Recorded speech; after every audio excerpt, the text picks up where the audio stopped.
Česko je zemí, která nenávidí děti už o něco méně než před 30 lety. Pořád to asi není velká sláva. Jako teď taky vlastně nevidím, co máte mezi nohama. Jak? Takže chodíte do dámských sprch? Kdyby byla odvážnější, tak v těch plavkách budu mít prostě bouličku. Prsa mi teda na hormonech narostly, ty si vycpávat nemusím. Na ten prostor dole existují kouzelnické triky. Takže byste putovala do ženské věznice?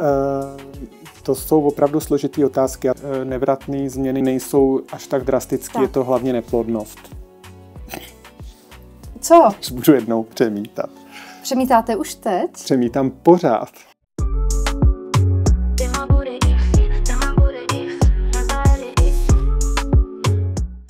Než se pustíte do sledování tady toho dílu, dejte like, odběr a zanechte nám komentář. Vám to nic neudělá a našemu kanálu to pomůže. I tento díl pro vás přinášíme zdarma. Každý z nich ale něco stojí. Proto budeme rádi, když nám přispějete svým měsíčním odběrem na Hero Hero anebo jednorázovou platbou na Buy Me a Coffee. Děkuju. Kolik je vám let? 44. Máte děti? Mám. Kým se cítíte být? Člověkem.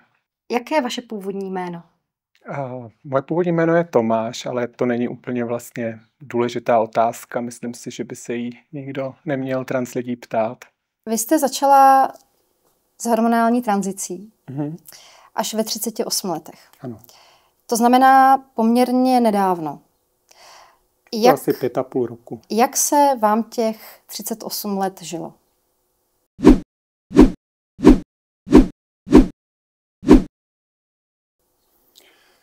Tak jako všelijak. Já jsem si to vlastně úplně naplno neuvědomovala, co je ten můj problém. To vlastně v těch, řekněme, v těch 37 asi přišlo to poznání. A já jsem si to úplně neuvědomovala a navenek můj život byl vlastně dokonalý. Já jsem byla hezký, pohledný, vysoký muž, měla jsem krásnou ženu, měli jsme krásné dítě, krásný designový byt na Flóře, měla jsem dobrou práci, měla jsem jako kdyby vlastně všechno, ale pořád jsem měla vnitřně nějaký pocit, že mi něco chybí a že vlastně jako nedokážu nějak být šťastná a nedokážu vlastně pojmenovat úplně jako co je to, co mi chybí. A koukala jsem na lidi okolo sebe, jak se realizují, jak se v životě někam posouvají a pořád jsem nemohla jako přijít na to, co je ta ingredience. Byť jsem si to nějaký indicie jsem měla úplně od nejútlejšího dětství, ale třeba právě kvůli tomu, že mě přitahovaly vždycky ženy, tak jsem nad tím jako mávla rukou, že to nemůže být můj případ. A vlastně to prozření přišlo v okamžiku, kdy jsem se o tom svěřila nějakým kamarádkám a oni mě začali oslovovat tím ženským rodem, začali mi tak říkat, začali se tak ke mně chovat a já jsem najednou zažila, že mě tak někdo vnímá, že tak se mnou někdo komunikuje a to změnilo úplně všechno. Najednou jsem pochopila, co musím udělat. Teď se jenom zeptám, jenom abych to protože já si to úplně nedokážu představit. 37 let jste žila normálním životem a netušila jste, že jste žena. Jakoby normálním životem bych to úplně nenazvala. Jo? Byly tam takový vlny. Já jsem měla prostě touhy. Já jsem si myslela hrozně dlouho, že jsem chlápek, který ho nějak vzrušuje se prostě převlíkat do dámského, že to je o tomhletom. Jo? Měla jsem takový ty vzory, jako prostě Klingera z Meše.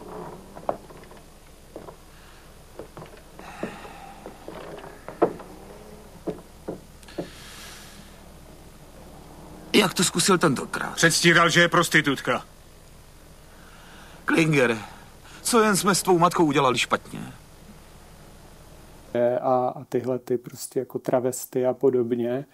A myslela jsem si hrozně dlouho, že tohle je můj případ. Jo? Že tedy jako žena nejsem, protože prostě nejsem a nebudu. To jsem měla tuhletu představu a až do té chvíle, než jsem se svěřila těm kamarádkám, kterým jsem zase říkala jenom tohleto. Já mám prostě tu potřebu se jakoby převlíkat, ale najednou jsem měla potřebu to nedělat doma ve skrytu. Jo, já jsem třeba právě měla tu manželku, dítě a já jsem žila dvojí život. Já jsem měla doma tajný skryše na věci, já jsem si nedokázala užít takovej ten běžný čas s rodinou. Já jsem se těšila na to, až budu doma sama, až mě prostě nikdo neuvidí. A tam jsem měla najednou pocity, že jsem sama sebou. A žila jsem v téhletý schizofrenii, kdy prostě kus života úplně skrýváte před svým okolím a strašně se bojíte o tom komukoliv říct. A pak jsem se odhodlala, řekla jsem to, ale vlastně jsem to zase prezentovala takhle, že mi jde jenom o tohleto a zatoužila jsem potom si jakoby hrát na tu holku, ale zažít tak jako běžný den. Běžný prostě úplně obyčejný den, jako zajít si do parku na procházku s kámoškou. A věděla jsem, že to nezvládnu sama, že potřebuju v tomhletom jakoby splnění si toho snu, takový já jsem tomu říkala jako skok padákem, že budu potřebovat nějakou pomoc. Kdo vám tehdy poskytl tu berličku? Tu pomoc to byly kamarádky 2. Takže ty vám... Já jsem prostě za nima přišla, řekla jsem jako ke každý zvlášť, prostě jsem přišla jako s tím, že mám tenhle ten problém, že bych vlastně, že mám tyhle ty skrytý touhy, že se strašně bojím to někomu říct a že bych si chtěla takhle jakoby prožít alespoň jeden den na denním světle, nebejt prostě tajně doma zavřená, aby to nikdo neviděl. Takže přišel ten den, vy jste se domluvili s kamarádkama? Ten nikdy nepřišel, k tomu dny nikdy se nedostalo, ale když jsme pak s kamarádkama prostě popíjeli, tak oni řekli, no ale tak my ti tak, když prostě se takhle cítíš, tak my ti takhle budeme říkat. A v takovém vlastně jako položertu mě začali oslovovat tím ženským rodem, byť já jsem ještě byla jako hodně fousatá. Takže vám říkali Tomáši ona? Oni mi neříkali, neoslovovali mě jménem v tu chvíli. Já jsem to jméno ještě neměla vymyšlený, takže, ale jenom mě oslovovali jako, ale hlavně nejen to oslovování, ale oni se ke mně začali chovat úplně jinak. Jo, to je takovej úplně najednou jiná vibrace v té mezilidské komunikaci. Najednou jsem měla opravdu pocit z jejich celkového vyzařování, že jsem najednou jako kdyby jejich kámoška a ne kamarád. Takže na ten den, kdy jste se převlékla, oblékla jste se jako žena, nalíčila jste se a vyšla mezi lidi ven? Ten vlastně nikdy nenastal, takhle jakoby ten původní plán. A vzpomněte si ještě na ten den, kdy jste takhle poprvé vyšla ven? Já jsem si dlouho myslela, pak jsem si o tom začala zjišťovat věci, objednala jsem si na sexologii. Vlastně díky tomu, že ty holky mě začaly oslovovat tím ženským rodem, tak mě se to seplo. Já jsem to najednou pochopila, co musím udělat. A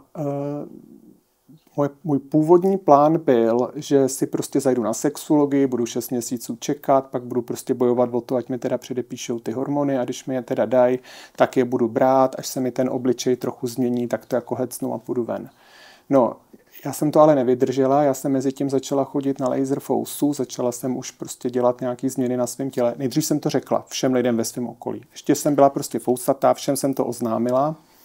A oznamovala jsem jakoby svoji budoucnost. Jo? Že jsem jim říkala, jako ještě mi neříkejte Lenka, ale jednou se to stane. Začala jsem se depilovat, no a začala jsem dělat to, že jsem se začala vlastně postupně překlápět. Jo? Že jsem vlastně, já jsem se jakoby oblíkala jako takový metrouš, takový prostě vystylovaný, nagelovaný jako frajírek a tak jsem si řekla, no co se stane, když si dám řasenku a půjdu do práce. No nestalo se nic, protože to všichni věděli. Jo? Takže druhý den jsem si dala řasenku a linky a šla jsem do práce. Nestalo se nic. A takhle v průběhu asi 3 měsíců ještě jsem ty hormony neměla, pořád jsem čekala na tu první návštěvu u té sexuoložky. A takhle postupně den po dni jsem jakoby přidávala. Vlastně začala jsem nosit to oblečení takový napůl, jo, začala jsem nosit třeba doplňky, kabelku a pořád jsem měla jakoby pánský věci a pak už jsem vyměnila třeba kalhoty za sukni, ale pořád jsem měla nějakou košili. A takhle to trvalo asi 3 měsíce, kdy jsem se postupně jakoby překlápila do toho dámského oblečení, až jsem se překlopila úplně. Jakou máte sexuální orientaci a bylo to tak vždy? Přitahují mě ženy a bylo to tak vždy. Kdybyste se mohla vrátit zpět a změnit jednu věc, která by to byla? Jiným způsobem bych komunikovala svůj coming out se svojí tehdejší manželkou. Je česká společnost tolerantní? Tak půl na půl. Během toho období setkala jste se s nějakými negativními reakcemi? Právě, že ne, ale měla jsem na to takový trik, jednak teda v práci tím, že to všichni věděli a lidi z mýho okolí, tak to jako nikdo moc neřešil, protože všichni věděli, co se děje. A na ulici jsem měla takovou jednoduchou, měla jsem takový jednoduchý řešení, prostě dala jsem si sluchátka do uší, jsem prostě o hlavu vyšší než všichni, nenavazovala jsem oční kontakt a rovným rázným sebevědomým krokem jsem šla a on si nikdy nikdo nic nedovolil. Kolik měříte? 187. A podpatky nosíte? No, nosím v podstatě denně, takže s těma mám kolem těch 2. No, kolem 2 metrů. Možná 195 třeba. Komu bylo nejtěžší to říct? Nejtěžší to bylo říct té manželce. Tam jsem nějak tušila, že to nedopadne dobře a nedopadlo to dobře. Rozvedli jsme se a bylo to hodně, hodně těžký a měli jsme dost špatný vztahy mnoho let, ale teď tak poslední půl roku, rok se to strašně zlepšuje a už jsou z nás takový kamarádky a byli jsme schopní spolu jet na dovolenou. Vnímá vás stále jako svého bývalého manžela, anebo už na vás kouká jako na Lenku? No to je otázka na ní, ale já jsem přesvědčená, že na mě kouká jako na Lenku. Normálně mi tak říká, jo, mluví o mě v ženském rodě, myslím si, že to asi není problém. Nechci mluvit za ní, ale mám pocit, že ten čas nějak uzrál a že už to přijala. Lenko, vrátila jste se ze Švédska a na svůj facebookový profil jste napsala: Švédsko jsem si tehdy úplně zamilovala. Odkazujete na své dětství. Strašně moc jsem se styděla za svůj český původ. Začala jsem tu dokonce cítit národní hrdost. Dojímala jsem se u švédské hymny a fandila jim v hokeji. Chtěla jsem tu zůstat a nikdy se nevrátit. Ale jako dítě nemáte svůj život úplně pod kontrolou. A pak to přišlo. Návrat do země, která nenávidí děti. Byl tou rozhodně nejvíc traumatizující událostí mého dětství, ze které jsem se nikdy úplně nevzpamatovala. Je Česko zemí, které nenávidí děti? Myslím si, že Česko je zemí, která nenávidí děti už o něco méně než před 30 lety, ale pořád to asi není velká sláva. A vy jste popisovala v tomto statusu pocity sebe sama v tom dětství věku bylo mi kolem 10 let. Bylo mi kolem 10 let a bylo to v letech 90 až 92 zhruba. Takže těsně po pádu komunismu rodiče tam pracovali na ambasádě a já jsem měla to štěstí, že jsem se tam naučila jazyk a chodila jsem s místníma dětma do švédské školy. A to byl tak neuvěřitelný rozdíl. Já jsem zažila školu, do které se člověk těší, ze který má radost, kde je člověk smutný, když třeba onemocní a nemůže tam, nebo když prostě se něco stane. A to jsem tady nikdy nezažila. Tady škola byla prostě gulag, vězení, něco, kam chodíte prostě za trest, trpět, kde vás jako zkouší, ponižujou. Tam třeba neexistovaly domácí úkoly, tam jsme nenosili domů školní brašny, protože k tomu nebyl důvod. Tam město postavilo za miliony školu, aby v té budově se děti učily a ne, že si to budou prostě brát domů. Jo, na prvních 2 stupních neexistovalo známkování.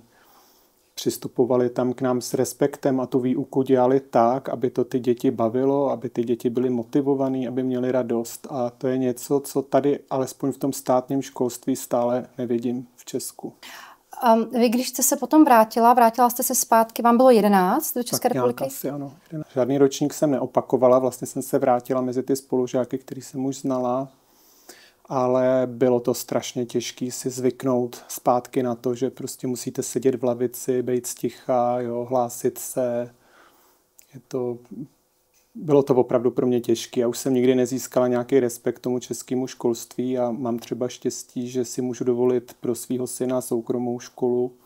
Teď chodí teda do Montessori školy a opravdu jako rodič bych ho do české státní školy neposlala za žádných okolností.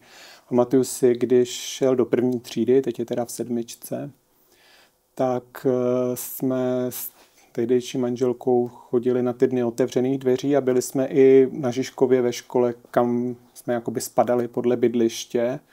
A mně přišlo, že se za těch 30 let vůbec nic nezměnilo, že tam prostě děti zase seděly s těma rukama za zádama, Učitelka je vyvolávala, když někdo nevěděl, tak ho zesměšňovala před celou třídou. Úplně se mi z toho jako zvedal žaludek, když jsem to viděla. A přitom to bylo prezentováno jako podívejte, to je naše nejlepší, nejhodnější učitelka. To je zajímavé, co říkáte. My jsme podobně staré. Mladé, podobně mladé. Já, když jsem chodila do školy a moje děti, když dnes chodí do školy, tak já ten posun vidím obrovský. Jakože obrovský. Já si pamatuju, že v době, kdy my jsme tedy byli ještě mladší, tak já jsem skutečně třeba měla strach, když se maminka vracela z třídních schůzek domů. Jo, já jsem si říkala, co přijde. Dneska mám já strach jako rodič chodit na ty třídní schůzky, protože prostě zpovídají zase jenom mě ty učitelky. Vlastně dneska se dělají takový ty triády, kdy sedí učitelka, žák, rodič. A teď ta učitelka spíš se ptá na to, co vy jako rodič můžete víc pro to dítě udělat. Tohle já teda jako vůbec neznám a z mého pohledu naopak jako došlo k velkému posunu. Asi jak kde, asi k posunu došlo, ale za mě teda ne k dostatečnému. My jsme tehdy taky chodili na dny otevřených dveří do škol, třeba kam pak syn pár let chodil.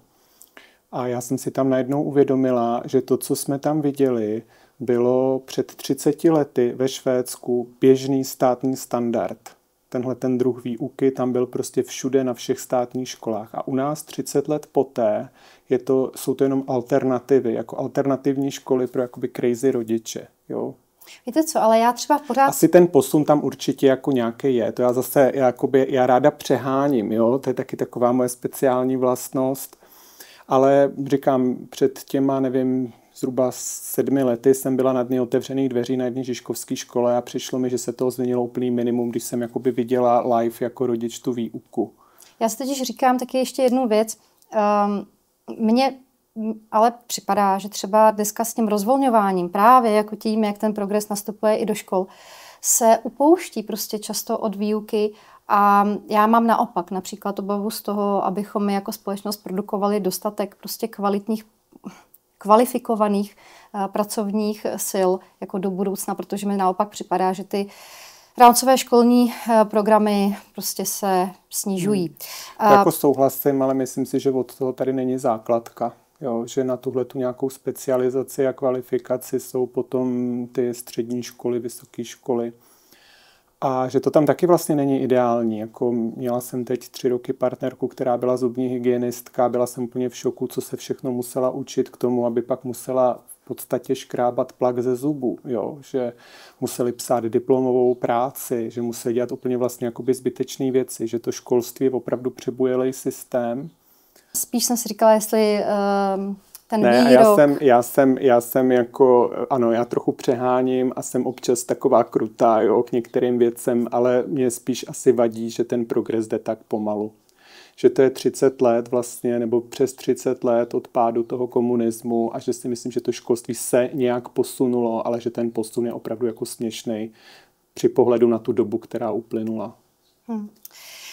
A že to pořád zdaleka není, jakože pořád teďko klasická česká státní základka je pořád daleko od toho, jak vypadala základka ve Švédsku před 30 lety. Kdybyste si měla představit ideální školu, jak by vypadala? Prostě škola, kam děti jdou s radostí, kam se těší, kde se k ním chovají vyučující s respektem a kde to není založený na trestání, ale je to založený na přirozeném zájmu dětí o to se něco dozvědět. Čím se odreagováváte?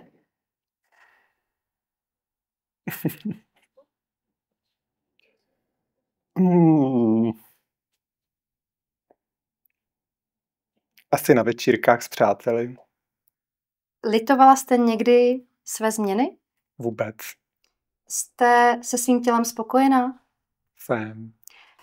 Vy jste neprošla změnou pohlaví?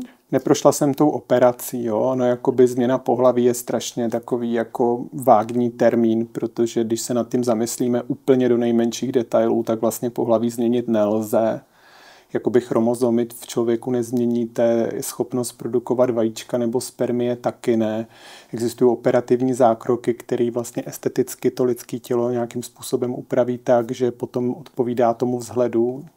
transmužů je to velmi složitý, u transžen je to jednodušší, ale je to přece jenom jako výtvor plastického chirurga, který vlastně napodobuje ten orgán. Nemůžete mít jakoby skutečný pohlavní orgán. Takže úplně jakoby, kdybychom šli úplně do nejmenších jakoby detailů, tak jako změna pohlaví není možná. Jo, jde jenom o to, že svoje tělo můžete zmodifikovat tak, aby to pro vás bylo dostatečný. Nikdy to nebude 100%, jo, ale aby vy jste byli sami se sebou spokojení v tom životě. A někdo potřebuje i, aby ten pohled do zrcadla na nahý tělo byl v pohodě.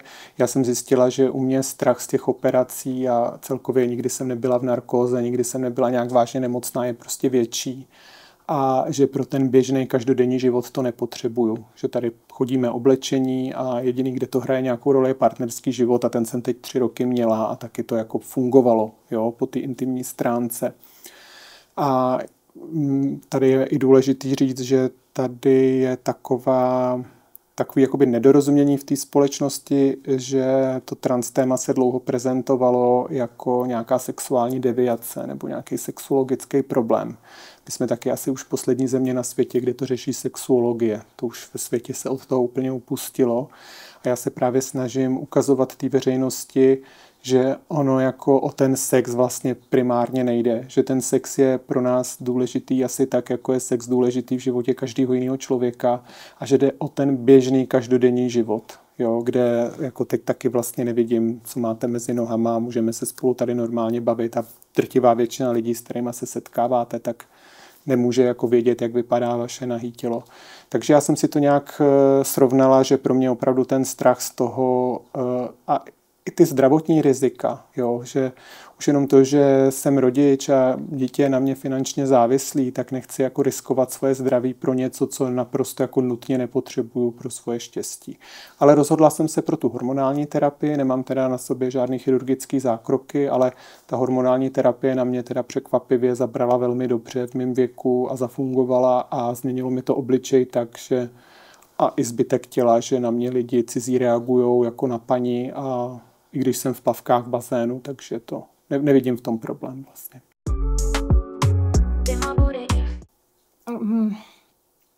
Pojďme. Vy, když jste v plavkách v bazénu, jak? Takže kdybych byla odvážnější a neřešila, co si kdo myslí, tak v těch plavkách budu mít prostě bouličku. Jo. Já v tomhle ohledu nejsem odvážná a tady v tom případě řeším, co si kdo myslí, takže já se snažím to nějakým způsobem zamaskovat. Prsa mi teda na hormonech narostly, ty si vycpávat nemusím, ty mám svoje vlastní a tam na ten prostor dole existují jakoby kouzelnické triky, jak to zařídit. Buď s pomocí tejpu nebo s pomocí stahovacího prádla, ještě který je pod plavkama. Já teda používám tu variantu B, protože je daleko praktičtější a bezpečnější. Teď já jsem si představila, jako tejpy, že jo, máme na prsa, ono to občas sundávání teda bolí. No, já jsem to zkoušela, ty tejpy, a to už nechci znova. Ale jakoby dá se to taky, jako kdybych potřebovala opravdu mít jakoby bikiny nebo něco. Já nosím jednodílný plavky, kde to stahovací prádlo se dá zamaskovat, ale kdybych měla potřebu nosit nějaký bikiny, tak asi u těch tejpů budu muset skončit a dá se to. Ale není to nic jako pohodlného a je to dost nepříjemný. S tím stahovacím prádlem to docela jde, takže vlastně jakoby normálně, když jsem v plavkách, tak to vůbec, je to neznatelný, vůbec byste to nepoznala. Takže chodíte do dámských sprch? Chodím do dámských sprch, protože prostě vypadám tak, jak vypadám a kdybych šla do pánských, tak to způsobí velký rozruch a bude to nepříjemný úplně pro všechny okolo.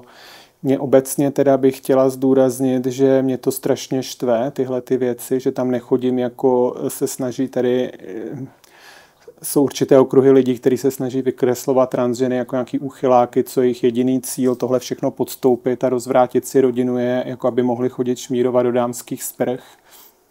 Já jsem vlastně obecně dost nespokojená s tím a taky to není ve spoustě jiných zemí běžný, že se sprchujeme nahý, jako ve veřejných sprchách. Jo? Proč, když na záchodech jsou kabinky, tak proč sakra nemůžou být ty kabinky prostě ve sprchách, normálně dvířka. A byla jsem na spoustě sportovišť, kde normálně to udělat mohli. Jo? Takže nechápu, proč to není v nějaký stavební vyhlášce, že to sportoviště nepůjde skolaudovat bez dvířek, ale prostě sprchujeme se tam na zí a já jsem si všimla, že spousta lidí, a to i v pánských sprchách, si ty plavky nechá, že prostě jim je to strašně nepříjemný tu nahotu ukazovat před cizíma lidma. Spousta cizinek, co žijou v Česku, si taky ty plavky nesundává, takže já do těch sprch jdu a ty plavky si nesundávám. Dělám to tak, že tam jdu opravdu jako vyřídit si to co nejrychleji, nenavazuju oční kontakt, jsem tak jako zády v rohu, úplně se snažím být nenápadná, aby si mě nikdo nevšiml a rychle si to vyřídit a je to pro mě nepříjemný, chci to mít rychle za sebou a rozhodně to není nějaký místo, kde bych se nějak obnažovala, ukazovala, užívala si ty pohledy na ty nahý těla, je to pro mě spíš utrpení, který jenom vím, že 2 minuty to musím vydržet a pak už můžu prostě se synem jezdit na tobogánu.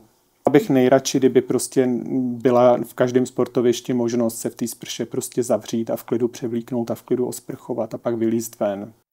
Jako dítě jste si hrála s Počítačem.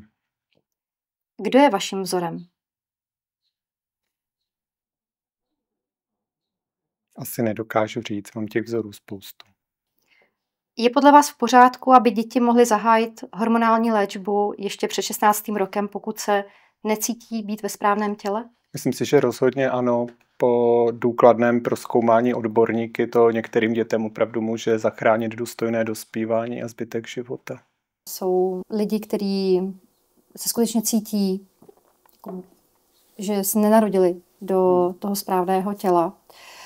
A na druhou stranu s uvolněním legislativy, obzvlášť tedy od 1. července, kdy už k té změně pohlaví nepotřebujete ten chirurgický vlastně zákrok, tak já se zase všímám i těch rizik. Čím snadnější je k tomu cesta, tím stoupá. Hlejte, já tomu rozumím, ale to, co tady zmiňujete, tak to bylo na západě několik málo prostě případů. Vždycky budou nějaký excesy jednotlivců. Jo? Je to jako když řeknete, jako že prostě nějaký jako Češi někde udělali nějakou rvačku, tak prostě zakážeme Čechům prostě vstup do zahraničí kvůli tomu pro jistotu všem. Je to vlastně podobně jakoby absurdní. Těch trans lidí tady v Česku žijou řádově nižší desítky tisíc.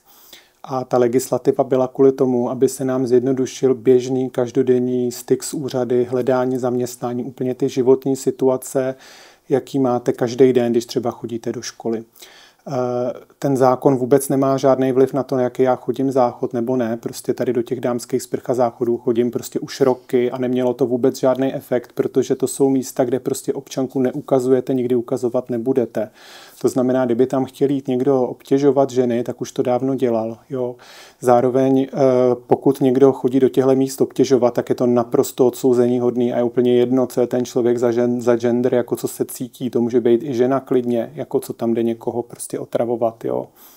Takže s tím teda rozhodně nesouhlasím a přijde mi ale hrozně nešťastný, že se vyberou nějaký úplně ojedinělý excesy jednotlivců, který se někde mohli stát a kvůli tomu teda desítky tisíc lidí budou mít problém pokaždý, když si budou hledat práci. A jako velký problém pokaždý, když si budou hledat práci. Aby jako z úplně nesmyslného důvodu, kdy vlastně stejně jakoby ta občanka vám nezaručuje vstup vlastně nikam. Dokonce já jsem si to nechala u právníků udělat analýzu a situace je taková, že žádný český zákon vám neříká, do jakých sprch musíte chodit. To je jenom společenský úzus. Tam vlastně, když by jako přišel teď prostě fousatý, chlupatý muž do dámských sprch a chtěli jste ho vyhodit a zavolali jste na něj policii, oni zjistili, že vlastně neporušil žádný jako paragraf žádného zákona. Že to je jenom vlastně ve stavební vyhlášce nějak nařízený, že nebytový prostory od určitého počtu metrů čtverečních musí mít ty záchody oddělený, ale dál se nikde v legislativě český neřeší, kdo kam chodí.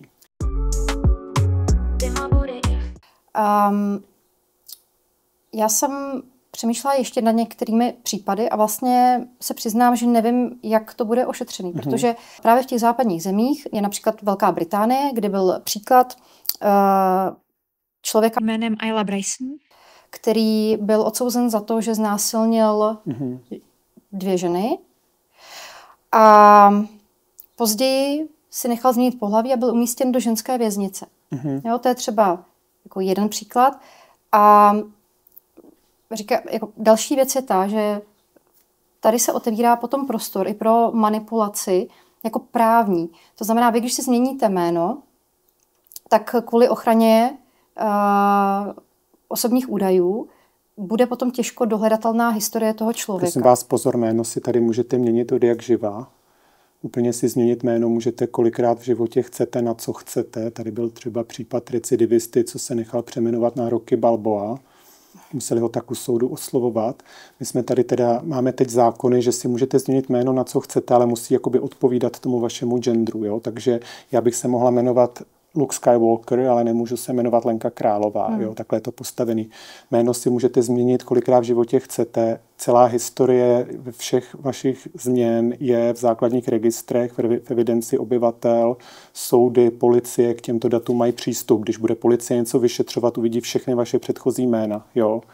Tomu rozumím, ale teď jako řeším otázku. Vezměme si příklad vás, vy spácháte nějaký delikt, nějaký trestný čin. Oni vás odsoudí a vy jste dle všech dokumentů, vlastně jste žena. Šla byste do ženské... Ještě ty dokumenty nemám, ale už tak do 2 týdnů budou. No. Dobře. Mám zažádáno teďko. Takže byste putovala do ženské věznice. To jsou opravdu složitý otázky. Já jsem o tom mluvila se zástupci Ministerstva spravedlnosti a ono se to má tak, že občas se stane, těch případů trans lidí ve vězení jsou za poslední dekády v Česku jako jednotky, jakože opravdu na prstech jedné ruky. Já třeba vím o 2, jako za celou prostě historii. Jo. A to byl třeba úplně přesně opačný případ. To byl transmuž, prostě fousatý, nasvalený, mám s ním rozhovor, oni ho zavřeli do ženské věznice s ženama. A až tam on vlastně podstoupil ze zdravotních důvodů odebrání vaječníků a pak na základě toho přemístili do mužský. Takže měl vlastně jako obě ty zkušenosti a musel to nějak jakoby zvládnout. No a ty lidi z toho ministerstva mi říkali, že se ale úplně běžně děje, že do vězení třeba zavřou někoho, kdo je na vozíku nebo kdo je nevidomý, že někdo, kdo prostě potřebuje nějaký speciální prostě servis a nějaký speciální rozhodování. A pokud se to stane někdy, že někdo prostě trans člověk bude zase zavřen do vězení, tak to bude tak unikátní případ, že oni si to prostě nějak vyřeší. Jo. Věřím tomu a myslím si, že zase tahle ta rétorika je strašně nebezpečná v tom, dělat zase z trans lidí nějaký kriminálníky. Jo? My jsme lidi jako všichni ostatní, co prostě platí daně, chodí do práce. To je spíš jako, že si řekněme, ty případy tady jsou a jako dřív nebo později se budou muset řešit. A nemůžeme před nimi zavírat oči. Prostě i o nich je potřeba diskutovat a myslím si, že to jsou jako důležitá v tom případě. Důležitá témata. Já s tím rozhodně souhlasím, že je potřeba o tom diskutovat a zároveň tady říkám, že ty případy budou tak ojedinělý, že se to bude dát řešit individuálně a že zase nemůžeme kvůli jako nějakým třeba 2 případům, co tady v posledních 10 letech byly zavřeny do vězení, tak jako komplikovat třeba proces ucházení se o zaměstnání 30 000 lidí. To je prostě úplně jako zase jako nesmyslná nějaká ochrana. Ale jakoby diskutovat o tom je určitě jako potřeba, no. To nepopírám. Máme tady ještě takový jako výraznější téma v souvislosti s tím a to sport. Teď v souvislosti s olympiádou to bylo velké téma v těchto případech.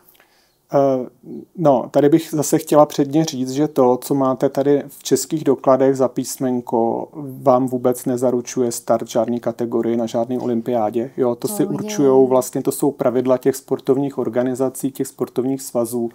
Už to prostě řeší dlouho, ta diskuse se nějak vyvíjí, oni tam mají nějaký limity hormonální nebo něco. Já za mě osobně tohle to naprosto chápu. Myslím si, že tady zrovna narážíme jakoby na případ, kdy jako něco jiného je to biologický pohlaví, něco jiného je ten gender. Myslím si, že ve sportu spolu nesoupeří osobnosti, ale lidské tělesné schrány. A že třeba pokud někdo prostě prožil mužskou pubertu a bude díky tomu vyloučen z nějakých kategorií, tak mně to vlastně přijde v pořádku. Už jsme do těch nepříjemných témat. Já ještě jedno vyčerpám. Mám tady jedno. Co říkáte na obavy, že ta transidentita se dneska stala módou. Já jenom vám uvedu příklad. Já jsem si dohledávala nějaká statistická data. Moc jich teda není, ale zaujala mě čísla z brněnské nemocnice. A tam je sexuologické oddělení, které vydalo nějakou jako statistiku. Ta skončila v roce 2019. Ale zajímavé bylo to, že oni tam psali, že zatímco v roce 2012 zaznamenali na sexuologickém oddělení 25 nových pacientů, tak s diagnózou poruchy pohlavní identity o 6 let později jich bylo téměř dvojnásobné množství. Není ten nárůst spojený i s tím, že to téma je prostě dneska trendy a ti mladí se toho chytají? Myslím si, že u nějakých případů to taky být může, ale nemyslím si, že to je nějak jako, že to je menší problém, než se z toho dělá. Je to vlastně, já tady vidím velkou analogii třeba s leváctvím, jo, který bylo dlouho považovaný za nějakou patologii, leváci se museli přeučovat, byly i doby, kdy to bylo jakoby, řekněme, nějaký jakoby zlý znamení, že to bylo něco prostě jakoby špatného a fuj. Pak se o tom začalo mluvit, začalo se to brát jako prostě normálka a najednou prostě ten počet leváků jako dramaticky vzrostl statisticky a ten růst se potom nějak zastavil a ustálil se na nějakém čísle. A tohle je zatím, jak se to jeví teď, toto, že vlastně tím, jak se ty informace jsou dostupnější ve společnosti, tak méně lidí se bojí s tím jít ven. Já vám můžu za sebe říct, že to je opravdu, jako musíte překonat jako obrovskou dávku odvahy s tím prostě vyrukovat. Víc lidí se toho nebojí, mají teď vzory, jsou lidi ve veřejném prostoru a odborníci z řad sexuologů mi říkají, že ten růst už se zastavuje, že to není jako, že exponenciálně to teď pojede takhle, ale že prostě nějaký nárůst byl a že už zase jakoby, minimálně jakoby ten růst se zastavuje a zřejmě se ustálí na nějakém prostě čísle. To, že to může být pro některý mladý lidi jako způsob nějaký upoutání pozornosti na sebe, že si to můžou tak nějak jakoby předstírat, řekněme. Věřím tomu, že se to může stát. Jo. Zároveň ale to neznamená, že tady jsou zase hlasy, které zase berou tyhle ty jakoby jednotlivý případy a dělají z toho, jako že takový jsou všichni. Že prostě třeba mladí trans lidi neexistujou, že si to nikdo z nich nemůže jakoby uvědomovat v tom věku. A to není prostě pravda. Jo, já i třeba ze svého vím, co já jsem prožívala, když mi bylo 8-9 let, jaký jsem měla vnitřní prožitky, který jsem se strašně bála a styděla někomu říct a byly prostě reální. Nemohla jsem to tehdy od někoho okoukat, nemohla jsem se nikde inspirovat. Jo. A tohle mi přijde vlastně strašně hloupý a zlý to všechno dávat do jednoho pytle, protože pro ty mladý lidi, a já říkám mladý lidi, protože většinou se bavíme o teenagerech a fakt mi nepřijde dobrý říkat 15letým lidem děti, aby se to v nich prostě potlačovalo nějakým násilím, se přesvědčovali o tom, že to prostě to jejich prožívání není validní. To může mít úplně devastující vliv na tu mladou psychiku. Jo. A není to zase na druhou stranu i nebezpečný koktejl, že třeba že koukají na Netflix, teď všude je ta politika diverzity, vlastně prostě říkáte, že to je něco jako leváctví. Z mého pohledu to se nedá úplně srovnat, protože prostě si myslím, že ta čísla by tam byla přece jenom trošku jiná a když se cítíte jinak a nemůžete se identifikovat se svým tělem, tak to bude nějaká diagnóza. Prostě není to nic úplně běžného. Není to nic zavrženíhodného, jen to prostě není. Ono tady jde vlastně o to, že u těch mladistvých, co se týče chirurgických zákroků, ty jsou v Česku od 18 let, tečka. Jo, to si prostě rozhodujou plnoletí lidi. Máme tady prostě zákony, 18 je ta hranice a od 18 dovolujeme lidem vlastně všechno. Tak já jenom, když o tom teď mluvíme, tak vy jste se rozhodla ve věku už dospělém, to znamená, už jste dokázala zvážit všechna pro a proti, ale vlastně ten lidský mozek průměrně dozrává v těch 25 letech. To znamená, že do těch 25 let ještě má právo de facto na chybu. To znamená... jasně, ale tak pojďme si říct, jak to jako skutečně vypadá, jo? Protože to opravdu není tak, že tady 11letý lidi nějak přešíváme. Jenom co chci říct je to, že kor u těch nejsou to děti, jsou to mladí lidé, je potřeba být... Dobře, ale vemte si, že v Česku od 15 let můžou ty lidi mít legálně sex a tudíž se úplně legálně normálně můžou stát rodiči třeba. Jo, takovouhle zodpovědnost má 15letý člověk, má už právní odpovědnost, má občanku a nemyslím si, že mladí lidi jsou takhle prostě jako hloupí a nevyzrálí. To není o hlouposti. To je opravdu o tom, že ten čelní lalok dozrává až v těch 25 letech a prostě se může stát, že ještě není úplně ukotvený. To není, dobře, to není teď vám to zase řeknu jakoby z jiného pohledu. A abyste mě nechápala špatně. Já jenom říkám, jsou to případy, které jsou relevantní, staly se a možná... Já nevím, a zkuste někomu 23letýmu prostě jako, když se podívejte jako okolo sebe, určitě znáte spoustu lidí do 25, jim někomu říct, že jako cokoliv řekne je nerelevantní, protože nemá čelní lalok vyvinutý, jo, jako... To je prostě vlastně strašně jakoby zjednodušující a právě to potlačuje to, že to opravdu můžete cítit už v tom dětství. A já jsem to zažila a vím, jaký to je, takže proto jako na to reaguju trochu podrážděně, protože vy, když jste v téhle situaci, tak vy vlastně nemáte, jako to okolí vám nějak musí věřit a vy musíte udělat neskutečné věci k tomu, aby vám to okolí uvěřilo. To ano, to je jedna věc. Druhá věc je ta, že dneska jsou ta stavidla natolik otevřená, že vlastně tam často chybí po té cestě stopky anebo důrazná jako varování anebo aspoň upozornění, že často některé změny jsou nevratné. Já si zase nemyslím, že by to se takhle jakoby říká, ale budeme se bavit jako o Česku, o zemi, kde žijeme, tady ty stavidla jsou docela jako přísný. Jo? Už jenom tady, když jsme se teď bavili o té úřední změně, to není tak, že si přijdete na matriku a zažádáte, musíte mít potvrzení od toho doktora, který si dá pozor, jestli vám ho dá nebo ne. A dneska vám mnoho lidí řekne, že to potvrzení od doktora je v podstatě formalita. A znova se ale když tam půjdete a budete vypadat tady, jako třeba tamhle váš kolega kameraman a bude jenom prostě říkat, že se takhle cítí a že to chce, tak oni mu to nedají. Tam musíte jít na minimálně, je to asi hodinu a půl vyšetření u klinického psychologa.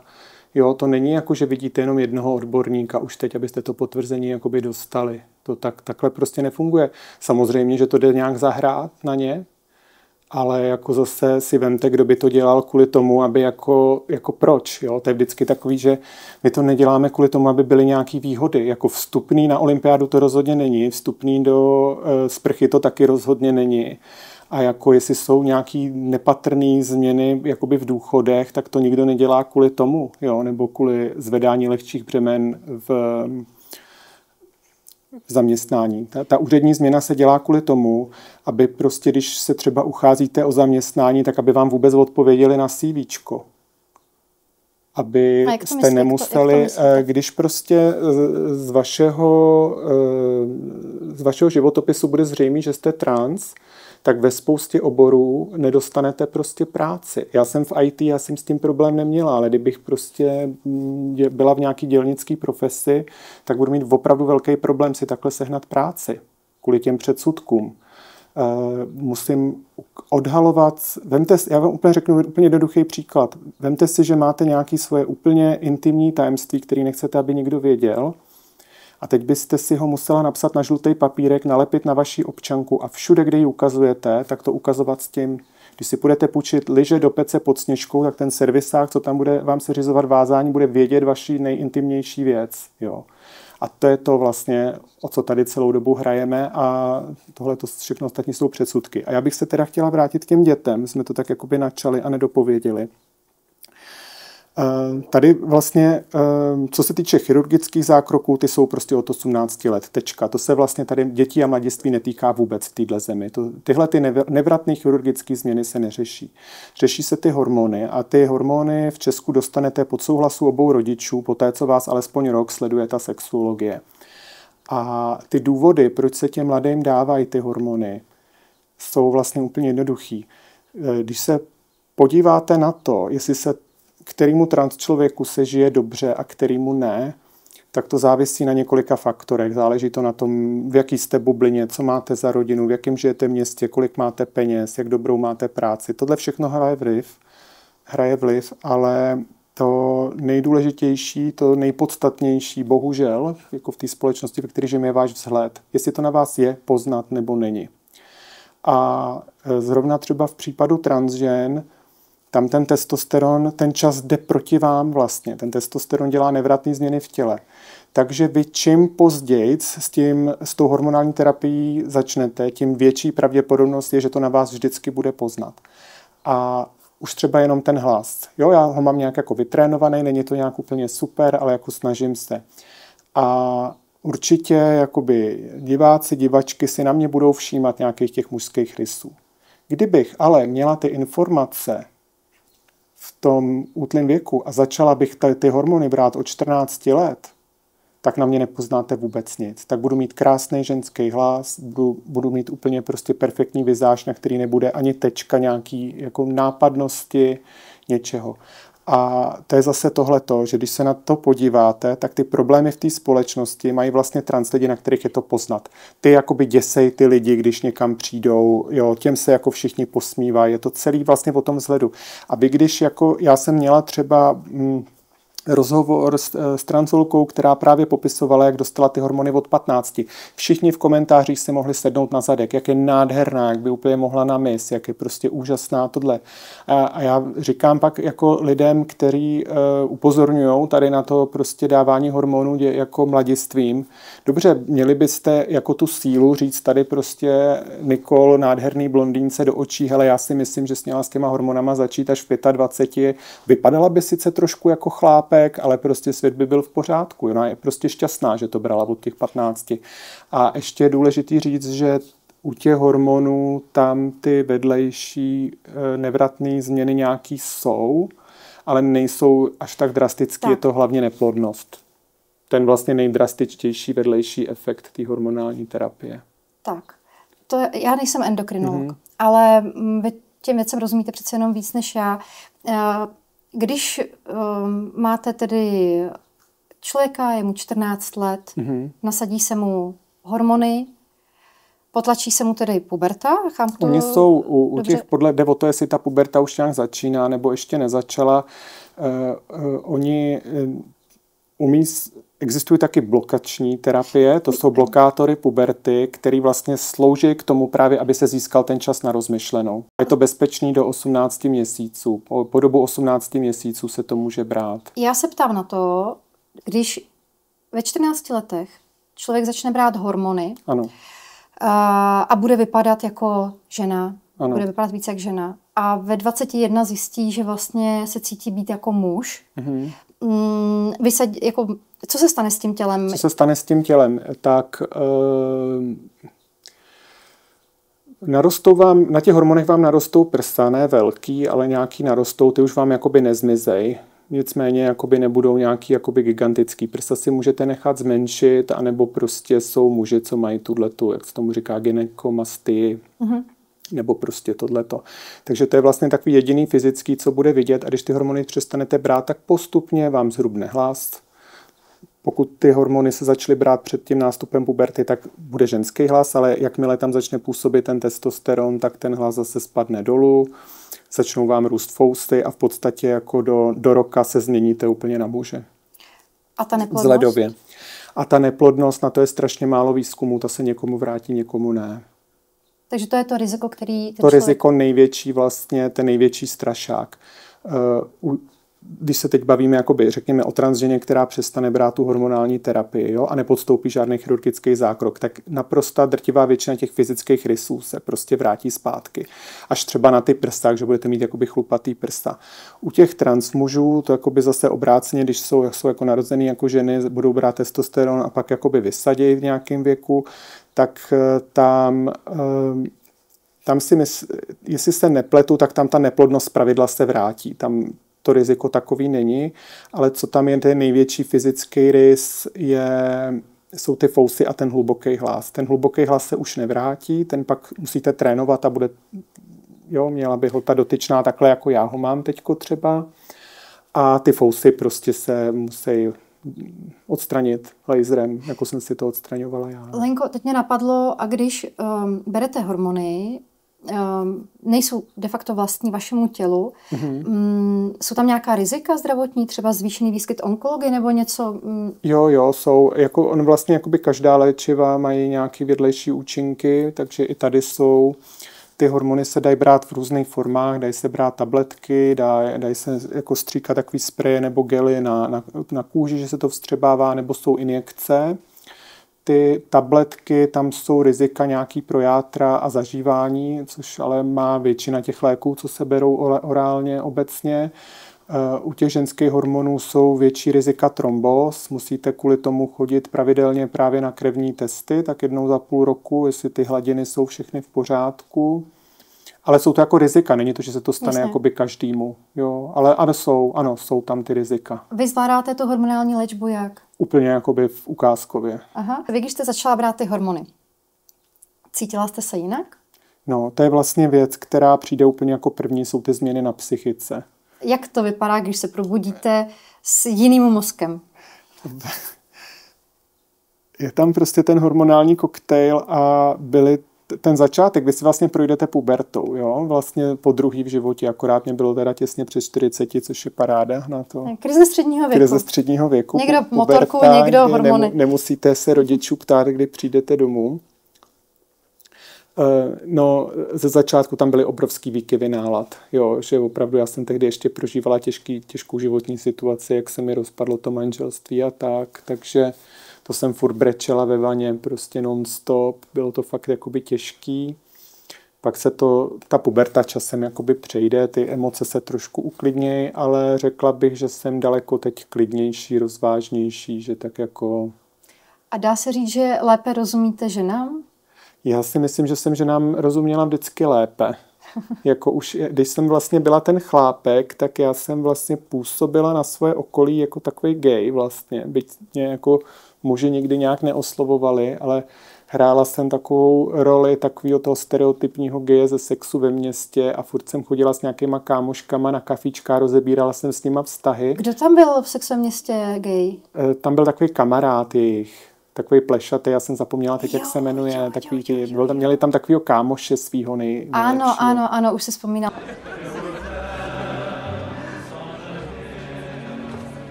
To je můj nejoblíbenější seriál, totiž to je geniální. Já taky takový, já podle toho seriálu žiju, že jo. A mý kameraman. A kdo jste?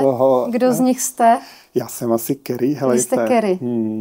Já totiž jsem měla takovou teorii, že tam je ta Samantha a Charlotte a Miranda a pak je tam ta Carrie. Já jsem si říkala, že ta Carrie, že Miranda je ten muž, Samantha je ten sex, Charlotte je to přehnaný ženství a ta Carrie je mix těch všech archetypů jako dohromady. A v některých dílech mě hrozně štvala teda. No, každopádně jakoby ta pointa byla, že jsem jako vlastně, že nám rozuměla vždycky a že jsem měla právě tuny kamarádek, který toho využívali, ale jako, že jsem s nima, že měli potřebu se mnou rozebírat svoje vztahy a já jsem jim vlastně dávala ten pohled z těch obou stran. Vaše nejoblíbenější kniha? Moje nejoblíbenější kniha bude asi Alexandrijský kvartet. Nejoblíbenější film nebo seriál? Můj nejoblíbenější film teď z poslední doby je Partenope od Sorrentina. Viděla jsem ho v kině 7krát celkem. Kdybyste měla být filmovou postavou, která by to byla?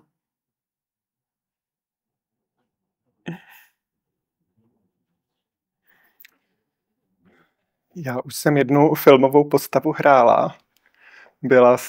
Hrála jsem Miloše Zemana, který si uvědomil, že je žena v jednom filmu, protože to je taková moje skrytá schopnost, že ho umím dělat. Nebudu to tady radši předvádět. A už mi to tak nejde. A nevím, nemám žádnou vysněnou filmovou postavu. Až jednou budete přemítat. Co? Až budu jednou přemítat. Přemítáte už teď? Přemítám pořád. Ale až jednou. Až jednou. Budu opravdu jako přemítat s velkým P. Představte si, že je o 20 let prostě už dál. A přemítáte. Dobře. 70, ne, kolika letá bába? 60 letá bába. Tak jaká bába? Dneska 60. Na Demi Moore třeba vypadá jako skvěle. No, já doufám. Tak co byste chtěla? Jaký odkaz byste chtěla zanechat? Jak byste chtěla, aby se o Lence Králové mluvilo? Já se vlastně snažím hlavně zasadit o to, aby nás ta společnost vnímala jako lidi, jako všichni ostatní, kteří mají nějaký problém navíc, nějakou komplikaci životní, kterou musí řešit, která je ale řešitelná a je to vlastně hlavně o tom, jak k vám přistupuje to okolí. To je vlastně celý, jo. Když máte přijímající okolí, lidi, kteří vás nespochybňují, kteří vás respektují, tak máte vlastně úplně pohodový život.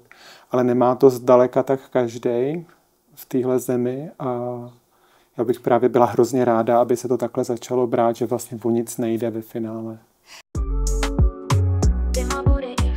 Z mýho pohledu je ta česká společnost vcelku tolerantní, nežem.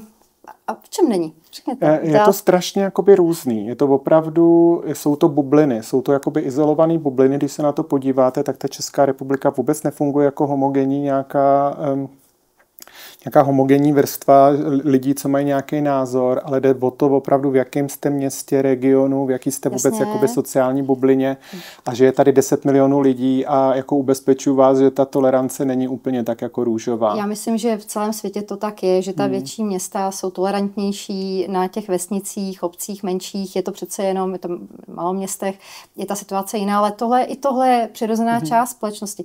Já se spíš říkám, jestli už potom třeba ten přehnaný aktivismus nedělá medvědí službu těm lidem, protože když tak vezmete... Jenom tak mi definujte jakoby přehnaný aktivismus, jo. Když se mu stlačí na pilu, jako z mého ale pohledu... já si třeba točím svůj podcast, kde si dělám takhle rozhovory jako vy, si dělám rozhovory s translidma, kdo si to může pustit, tak si to může pustit, těch rozhovorů je tam asi 100.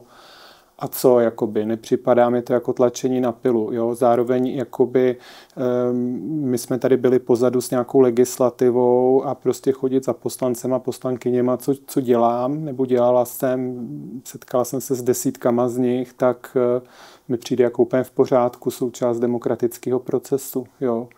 Stejně tak, jakoby říká se, že teď toho v médiích všude plno. Mně přijde, že je všude plno fotbalu, který mě vůbec nezajímá a nerozčiluju se nad tím, že tam je. No tak když něco nezajímá, tak to nečtu. Jo. Ty lidi to čtou, pak to komentují, tím komentováním tím zvyšují akorát dosah. A ty média jsou u nás, až na ty veřejnoprávní, jsou vlastně v soukromých rukách. Živí je příjem hlavně z inzerce. A oni potřebují prostě čtenost a oni o tom píšou, protože to ty lidi čtou, no, tak tomu přece nemůžeme jakoby zabraňovat. Můžu říkat prostě okamžitě iDnesy přestaň psát o translidech, protože někdo má pocit, že je to tlačení na pilu. Jako je to soukromá firma, může si psát o čem chce. Já spíš narážím na to, že tady je spoustu politických neziskovek, který se tomu tématu věnují a často... Jedna politická neziskovka. LGBT je tady víc neziskovek. Ta neziskovka, která se jmenuje Translidem, je jedna, jmenuje se Transparent a neziskovky, ano, obecně LGBT, máme tady Prague Pride, jsme fair, no, jakoby na prstech jedné ruky by se spočítali. Ty, co jsou opravdu jakoby registrovaný jako spolky, řekněme. Který se zabývají LGBT+, prostě komunitou. Není jich tady málo, dostávají opravdu jako hojné finance a součástí toho je často i spolupráce třeba s nějakými médii a to mediální pokrytí.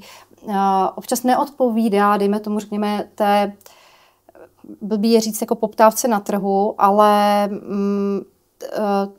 problematice možná ale jako takové. Je takový, ty jako tradiční rodina a Aliance pro rodinu, ty dostávají ještě mnohem větší peníze. Jo, a z úplně jakoby nejasných toků od někud a dělají vlastně úplně to samý, jako ve smyslu tady nějakého lobbingu a aktivismu v médiích a tak. Jako, a zase, jo, opět třeba jako můžeme se tady bavit o Transparentu, jehož jsem prostě členkou.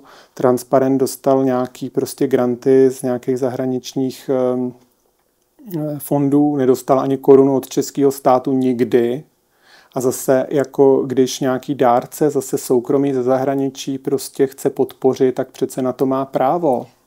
Bezesporu má. Na druhou stranu by bylo já fajn... taky třeba sama, jo, já se nemám úplně špatně, jsem v tom IT a já pořád někde posílám na Doniu, pořád podporuju a spoustu z těch i LGBT organizací jsem podpořila částkama sama jako soukromá osoba. Podporujeme si každý, kdo chce, co chce, to je v pořádku. Druhá věc je ta, že tady možná chybí ta transparentnost. Tak jakoby ty spolky musí dávat svoji výroční zprávu na web, jako každá prostě společnost. Mnoho z nich to nedělá a často tam ani nemají uvedený ty toky, odkud ty peníze vlastně přišly. Ale a kdo třeba? No tak jakákoliv neziskovka. Já vím, prostě... tak jakákoliv, tak dělá to Jsme fair, nebo Prague Pride, nebo která, protože já mám pocit, že tyhle, který teď zmiňuji, tak si dávají opravdu velký pozor na to, protože vědí, že jsou takhle pod drobnohledem, tak mě by zajímalo, jaká konkrétní neziskovka tady má nepřehledný účetnictví podle vás.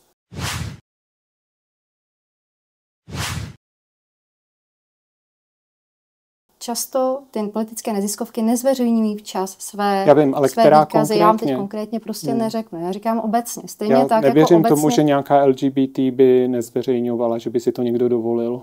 Jde o to, že často nevíme, odkud ty peníze pocházejí. Neznáme tu výši prostě těch peněz, protože byste řekla například Aliance pro rodinu má mnohem víc peněz. Máte pro to data? No teď tady asi ne. Tak, jako já by taky byly, ne. no. Ale o tom článek v deníku N. To, o čem já mluvím, a to začalo tím, jestli prostě to není potom už kontraproduktivní, když je toho příliš moc. Protože potom... Jo, já tyhle ty hlasy slyším, rozumím tomu, ale mě by zajímalo, co to je příliš moc. Víte co totiž, protože pro spoustu lidí to znamená cokoliv víc než 0. Nebo máte nějakou představu, co je příliš moc? To je jako například dnešní téma jsou často Ukrajinci.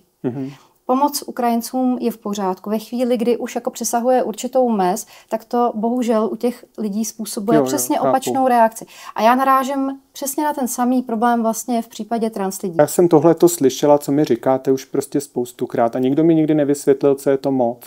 No prostě tak moc, tak já vám to dobře, tak já vám to dobře. Pojďme teda nějakou... Pro mě třeba je moc, když už se to z mého pohledu tlačí hodně do škol, když se to téma opravdu hodně diskutuje. Ale co to je hodně do škol? Jo? Já jsem třeba byla na pár středních školách, že si mě tam pozvali, já vždycky jdu jenom, když si mě tam pozvou, že si mě tam prostě pozvali na besedu, jo?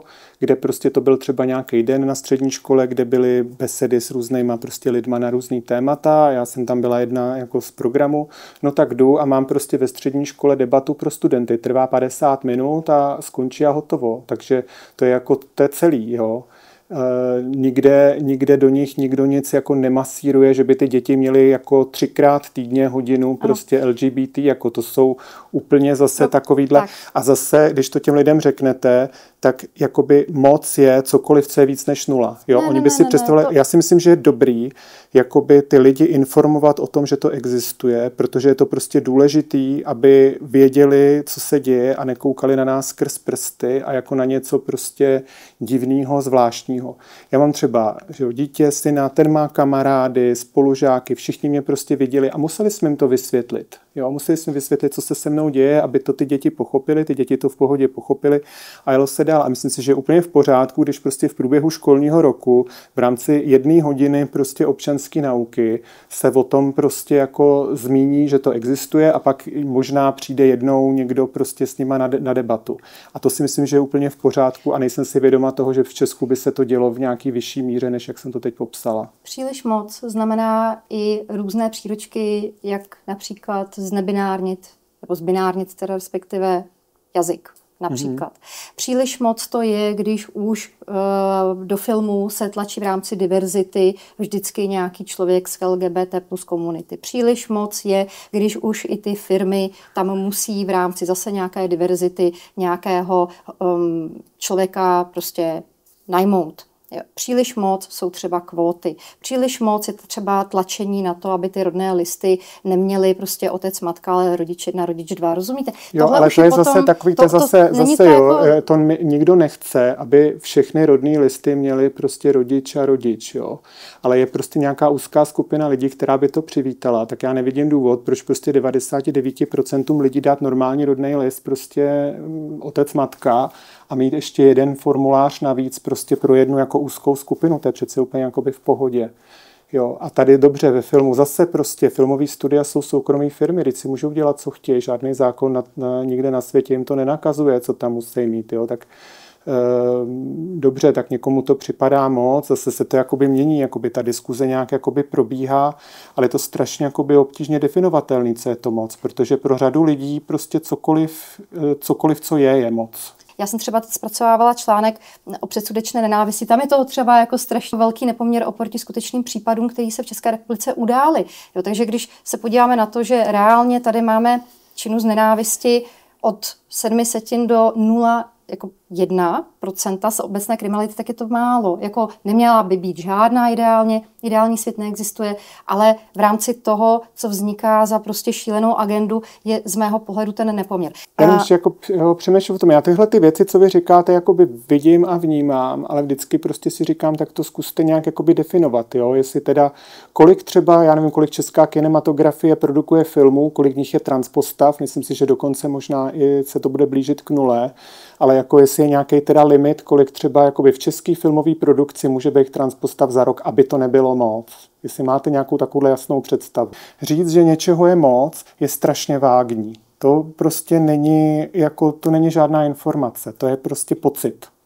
To je pocit, který mu jako dokážu ho pochopit z nějakého způsobu, ale aby jsme o tom mohli jakoby diskutovat, tak jako můžete říct, že buď nic, anebo pokud ne nic, tak teda kde jakoby ten limit je, pokud teda jakoby se děti můžou něco ve škole dozvědět, jestli jako je třeba by bylo moc, že se děti vůbec něco dozvědí o LGBT lidech, anebo jestli třeba, jak jsem tady řekla, 1 hodina občanky prostě za pololetí nebo za rok by byla úplně jako OK. Já jsem mluvila o tom, že prostě když se překročí určitá hranice, tak je relativně jako tolerantní společnosti může vzniknout absolutně zbytečná averze, která může naopak ty lidi poškozovat, ačkoliv prostě dřív bylo všechno de facto jako vlastně v pořádku. Rozumím a já se snažím to právě jako nepřehánět, no, ale to stejně se nikdy nezavděčíte, jo, protože byť se to snažím dělat takovým velmi civilizovaným a při zemi způsobem, tak stejně pro spoustu lidí jsem moc. A pro některý jsem zase málo, jo, to je jako vlastně nikdy nenajdete žádný sweet spot, kde budou všichni spokojení. Pro koho jste málo? Jo, tak určitě jsem málo v nějakých prostě aktivistických kruzích, jsem prostě málo radikální, jako rozhodně. Jaký je váš největší sen?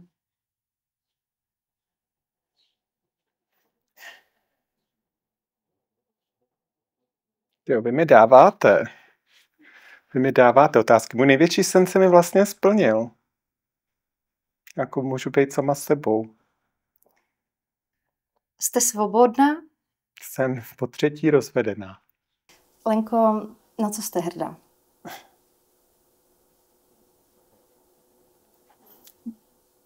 V tom, co dělám, tady v tom aktivismu jsem nejvíc hrdá na to, když jsem už 3krát od 3 různých lidí dostala e-mail, že sledování mýho podcastu je odradilo od sebevraždy.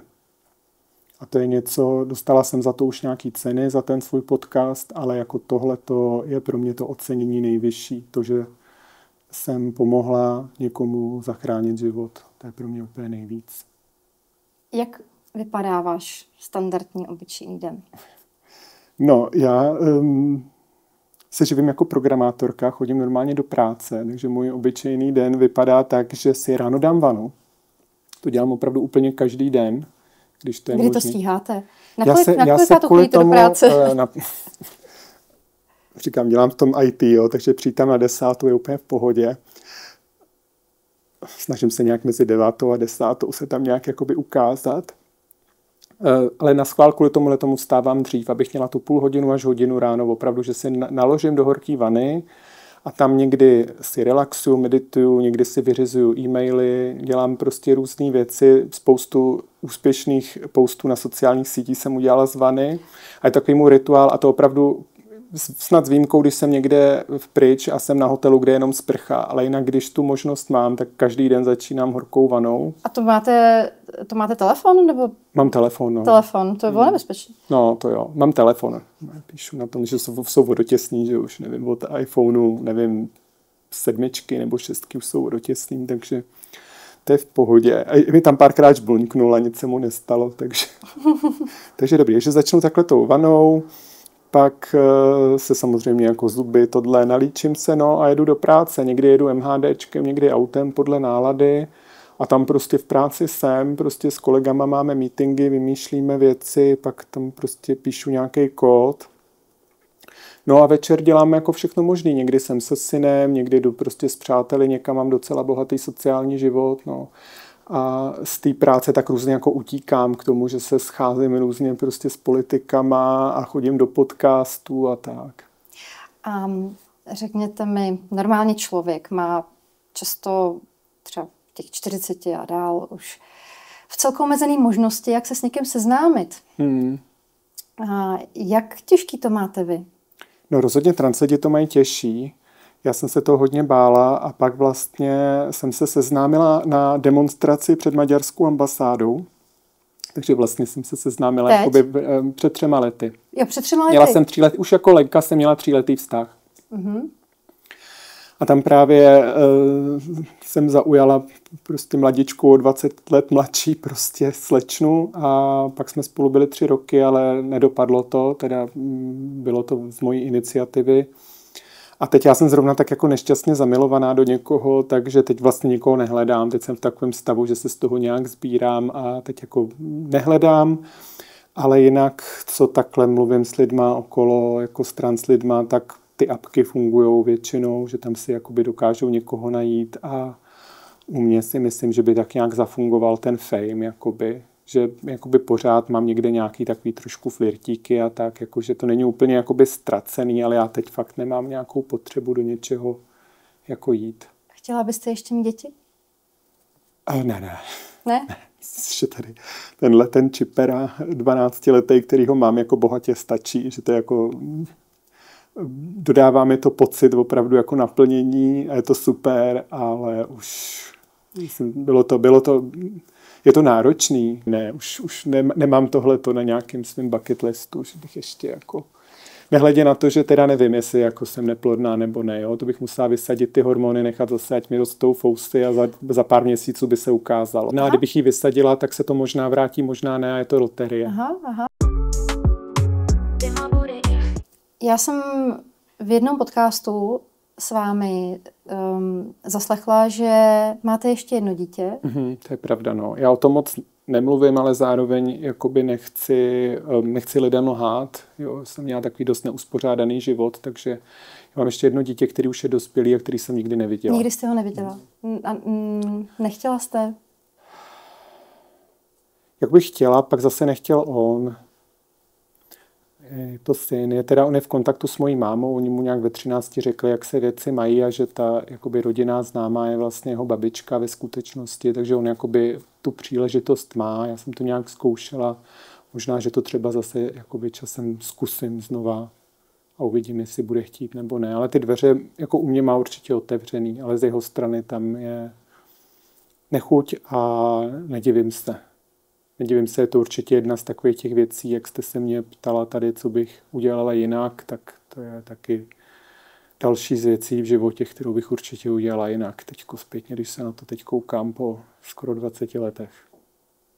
A kterou věc byste už nikdy nechtěla vrátit zpět? Nikdy bych se nechtěla probudit, kouknout se do zrcadla a vidět tam chlapa.